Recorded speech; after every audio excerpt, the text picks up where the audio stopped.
Presiden Joko Widodo menepis isu soal intervensi politik dalam kasus dugaan korupsi yang menimpa Menkominfo Johnny G. Plate. Ia meyakini Kejaksaan Agung telah mengusut kasus ini secara profesional.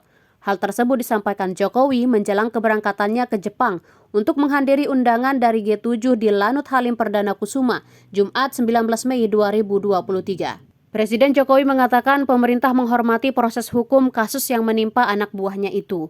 Jokowi juga yakin Kejagung akan mengusut tuntas kasus dugaan korupsi yang merugikan negara 8 triliun ini. Lebih lanjut, Jokowi dalam hal ini juga mengaku telah memutuskan untuk menunjuk Menteri Koordinator Politik, Hukum dan Keamanan atau Menko Polhukam, Mahfud MD sebagai pelaksana tugas Menkominfo. Sebelumnya, bantahan intervensi politik itu juga disampaikan tenaga ahli utama kantor staf Presiden, Ahli Mohtar Ngabalin. Ia memastikan kasus korupsi yang menyeret Johnny G. Plate tak terkait urusan politik menjelang pemilihan umum 2024. Ia mengatakan Johnny G. Plate murni melalui proses hukum yang dilakukan oleh Kejagung. Terlebih menurutnya, proses hukum tersebut juga telah berlangsung dalam waktu yang cukup lama.